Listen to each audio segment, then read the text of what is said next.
మొత్తం మీద ఈ యూనివర్సల్ సృష్టి అనే దానికి సంబంధించిన వ్యవహారం ఏదైతే ఉందో, ఇది తీగలాగితే డొంక కదిలినట్టుగా కనిపిస్తుంది. పెద్ద స్కామ్ లాగా కనిపిస్తుంది. భారీ స్కామ్. ఇండియాలో అంతర్రాష్ట్ర పిల్లల రవాణా ముఠా ఏదైతే ఉందో, పనిచేస్తుందో, అంటే మనం ఇంటర్ స్టేట్ చైల్డ్ ట్రాఫికింగ్ సంబంధించిన ముఠా. ఆ ముఠాతో కూడా ఈ సృష్టికి సంబంధించిన డాక్టర్లకు సంబంధం ఉన్నట్టు, సిబ్బందికి సంబంధం ఉన్నట్టు, ఆ చైల్డ్ ట్రాఫింగ్ వ్యవహారాల్లో వీళ్ళంతా కూడా పాత్రధారులే అయినట్లు పోలీసులు దాదాపుగా కన్ఫర్మ్ అవుతుంది. పోలీసుల సోర్సెస్ బట్టి కన్ఫర్మ్ అవుతుంది. సృష్టికి సంబంధించిన కేసు మనందరికీ తెలుసు. మొత్తం తెలంగాణను కుదిపేస్తోంది. అటు ఆంధ్రప్రదేశ్‌ను కూడా కుదిపేస్తుంది. ఎందుకంటే తెలుగు రాష్ట్రాల్లోనే కాకుండా అటు ఒడిశాలో కూడా ఈ సృష్టి నిర్మాత ఎవరు? మన ఆహ్, సృష్టికి సంబంధించిన బ్రహ్మ అంటే నిర్మాత ఎవరు? ఆమె డాక్టర్ నమ్రత. ఈ నమ్రతకు సంబంధించి నమ్రత ఒక నెట్‌వర్క్‌ను పెద్ద నెట్‌వర్క్‌ని ఏర్పాటు చేసుకుంది. విజయవాడ అండ్ గుంటూరు, విశాఖపట్నం, రాజమండ్రి, ఆహ్, అదే హైదరాబాద్ యాజ్ చేసుకుందాం కూడా హైదరాబాద్, విశాఖపట్నం, విజయవాడ, రాజమండ్రి ఈ ప్రాంతాల్లోనే కాకుండా ఒడిషా రాష్ట్ర రాజధాని భువనేశ్వర్‌కు కూడా ఈమె నెట్‌వర్క్ విస్తరించింది. ఏంటి వీళ్ళు చేసే పని అంటే మనందరికీ తెలుసు.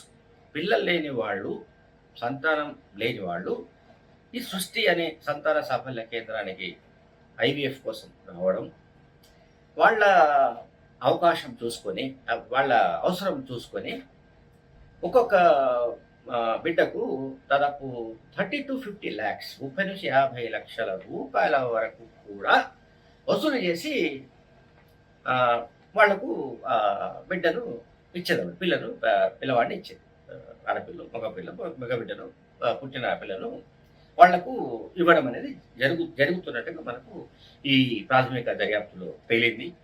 వీళ్ళందరినీ అరెస్ట్ చేశారు. ఇందులో ఒక 17 మంది వీళ్ళంతా ఎవరు? Doctor Namrata plus Santoshi and with ఇంకెవరో రకరకాల వ్యక్తులున్నారు. ఈ 17 మంది కాకుండా ఏజెంట్లుగా పనిచేస్తున్న 9 మంది. అంటే మరి ఈ దంపతులను ఫైండ్ అవుట్ చేయడం, వాళ్ళని తీసుకురావడం, తీసుకొచ్చి నమ్రతకు అప్పజెప్పడం, నమ్రత ఇతర మొత్తం ఆపరేషనల్ వ్యవహారాలు చూడడం. దీంతో మొత్తం 26కు పెరిగింది సంఖ్య. ఇంకా ఈ సంఖ్య పెరిగే అవకాశం ఉన్నట్టుగా కూడా పోలీసులు చెప్తున్నారు.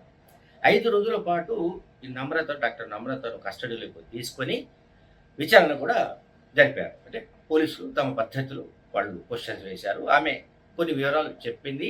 ఇంకా కొన్ని వివరాలు చెప్పవలసి ఉందని పోలీసులు చెప్తున్నారు. అంటే ఈ ముఠా చాలా పెద్ద ఎత్తున కార్యకలాపాలు నిర్వహించింది. సరోగసి అనే ఒక ఆస్పెక్టు. ఇది కాకుండా పిల్లల్ని అమ్మే వ్యవహారం. పిల్లల్ని విక్రయించడం ద్వారా కూడా అంటే దాదాపు 80-100 మంది పిల్లల్ని అమ్మినట్లుగా ఆల్మోస్ట్ ఒక లెక్క తేలింది. దీంట్లో ఒక్కొక్క పిల్లవాడిని అమ్మకడం ద్వారా దాదాపు 30-50 లక్షలు వసూలు చేశారు. తాజాగా అసలు ఈ కేసు ఎట్లా బయటకు వచ్చిందంటే ఒక ఐ మీన్ దాని పేరేంటి ఎవరు ఒక దంపతులు వాళ్ళు వాళ్ళ పిల్లల కోసం వాళ్ళు ఈమెయిల్ సంప్రదించారు. వాళ్ళు వచ్చి దాదాపు ఒక అప్పటికే వాళ్ళ దగ్గర దాదాపు 24 లక్షల రూపాయలు ఆమె వసూలు చేసింది. ఆమె ఆమె టీవీ వసూలు చేసింది. ఆ తర్వాత వాళ్లకు అంటే సంబంధించిన ప్రయోజనం కలగకపోగా, వాళ్లకు పిల్లను ఇవ్వకపోగా ఇంకేదో సంథింగ్ జరిగింది. దాన్ని వాళ్ళు వెళ్ళి ఆ దంపతులు గోపాలపురం, మన సికింద్రాబాద్ దగ్గర ఉంటుంది, గోపాలపురం పోలీస్ స్టేషన్లో ఫిర్యాదు చేసిన తర్వాత ఈ ఇష్యూ అంతా బయటకు వచ్చింది. ముందుగా ఇది చాలా చిన్న కేసు అనుకున్నారు. ఏదో సరే సంతాన సాఫల్య కేంద్రాల్లో జరిగే అవకతవకలు, అక్రమాలు వీటన్నిటికి సంబంధించి ఇంత పెద్ద సబ్జెక్ట్ ఉంటుందని పోలీసులు కూడా ముందుగా అనుకోలేదు. ఎప్పుడైతే డాక్టర్ నమ్రతను అరెస్ట్ చేశారో మొత్తం గుట్టు రట్టయింది. మీకు ఆంధ్రప్రదేశ్లోని విశాఖ, విజయవాడ ఆ ప్రాంతాల్లో జరిగిన ఇష్యూస్, ఇక్కడ జరిగిన ఇష్యూస్, పిల్లల విక్రయాలు వీటన్నిటికి సంబంధించిన వివరాలన్నీ వచ్చాయి. అండ్ ఇంకొకటి ఏంటంటే ఇప్పుడు ఈమె డాక్టర్ నమ్రత ఒక పెద్ద ముఠా నాయకురాల్లాగా కనిపిస్తోంది. ఎందుకు చెప్తున్నానంటే ఆమె తన దగ్గరకు వచ్చే వాళ్ళకు సంబంధించిన ఏ రికార్డు కూడా మెయింటైన్ చేయలేదు. ఇది పోలీసులు చెప్తున్న విషయం. ఒక్క రికార్డు కూడా లేదు. అంటే పిల్లల కోసం వచ్చిన వాళ్ళెవరో వాళ్ళ రికార్డు లేదు. అట్లాగే అమ్మిన వాళ్ళెవరో వాళ్ళ రికార్డు కూడా లేదు. చూడండి. అమ్మిన వాళ్ళ రికార్డు లేదు, కొన్న వాళ్ళ రికార్డు లేదు. ఎవరి రికార్డ్స్ కూడా వాళ్ళు మెయింటైన్ చేయలేదు అని పోలీసులు చెప్తున్నారు. అంటే ఏ రికార్డ్స్‌ను ఎందుకు మెయింటైన్ చేయలేదంటే, ఏదో ఒక రోజు ఇటువంటి ఉపద్రవం వస్తుంది. పోలీసులు అరెస్ట్ చేయక తప్పదు. ఈలోగా దంచవలసినంత దంచుకోవాలని చెప్పేసి వాళ్ళు భారీ ఎత్తున కోట్లాది రూపాయలు దండుకున్నట్టుగా మనకు ఆల్రెడీ పోలీసులు చెప్తున్నారు. ఈమె ఎంత పాపులర్ అంటే ఈమె ఏం చేస్తున్నారు కదా! వేరే రాష్ట్రాల నుంచి కూడా వాళ్ళు ఈ పిల్లలు లేని దంపతులను ఆహ్, కనుక్కొని వాళ్ళను ఇక్కడికి హైదరాబాద్ తీసుకురావడం, డాక్టర్ నమ్రతను పరిచయం చేయడం, ఆమె వాళ్ళకు మాయమాటలు చెప్పడం, చెప్పి ఈ వసూలు చేయడం ఇదంతా కూడా చేశారు. దాదాపుగా ఇప్పటికే పిల్లలను అమ్మడం ద్వారా కనీసం ఒక 30,00,00,000కు పైగా ఈ డాక్టర్ నమ్రత టీమ్ సంపాదించినట్టుగా ఒక లెక్క తేలింది.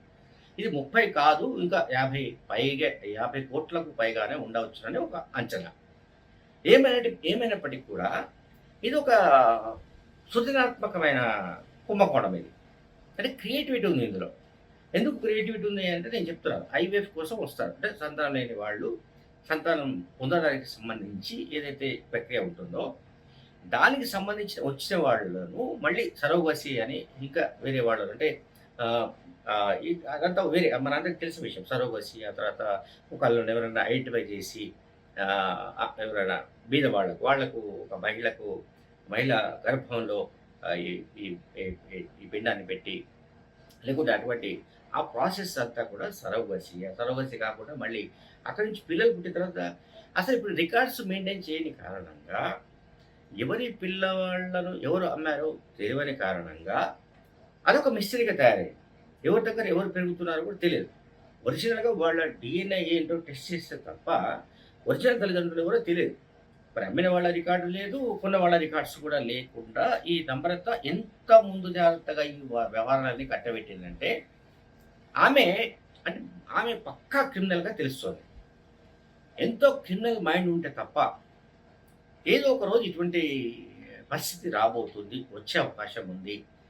కంప్లెయింట్ చేస్తే పోలీసులు దాడి చేయొచ్చు, అరెస్ట్ చేయొచ్చు. అరెస్ట్ చేసిన తర్వాత ఇటువంటి ప్రశ్నలన్నీ వస్తాయి. రికార్డ్స్ కనుక గల్లంతు చేసి పారేస్తే అసలు రికార్డ్సే రాయకుండా ఉంచితే ఇంకా ఏ కేసు లేదని అనుకున్నదే మరి అమాయకురాలు. కానీ ఇప్పుడు వాటన్నిటి కూడా కక్కించే అవకాశాలున్నాయి. ఖచ్చితంగా ఆ దిశగా కూడా పోలీసులు అన్ని పనులు చేస్తున్నారు. ఆమెకు గాని, ఆమె టీమ్‌లో ఉన్న వాళ్లకు పెద్ద ఎత్తున ఆస్తులు ఎట్లా వచ్చాయనే దానిపైన కూడా ఎంక్వైరీ జరుగుతోంది. అట్లాగే బ్యాంకులలో పలు ఖాతాలలో కూడా పెద్ద ఎత్తున డిపాజిట్లు ఉన్నట్టుగా కూడా పోలీసులు కనుక్కున్నారు. ఇది డాక్టర్ నమ్రత కావచ్చు, సంతోష్ కావచ్చు, ఇంకా కళ్యాణి అనే పేరు వస్తుంది. ఇంకా చాలామంది ఉన్నారు. కనీసం 5, 6 ఒక అరడజన మంది ఈమె నమ్మిన బంట్లనండి, లేకపోతే ఈమెతో పనిచేస్తున్న వాళ్ళనండి, వీళ్ళందరికీ సంబంధించిన బ్యాంక్ ఖాతాలన్నింటినీ కూడా పోలీసులు ఐడెంటిఫై చేశారు. ఐడెంటిఫై చేస్తే అందులో కూడా కోట్లాది రూపాయల డిపాజిట్స్ ఉన్నట్టుగా ఒక లెక్క తేలింది.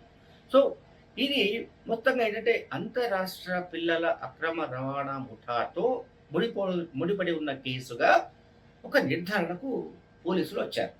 సో దీంతో ఈ కేసు ఇంకా టర్న్ అవుతున్నట్టుగా కనిపిస్తుంది.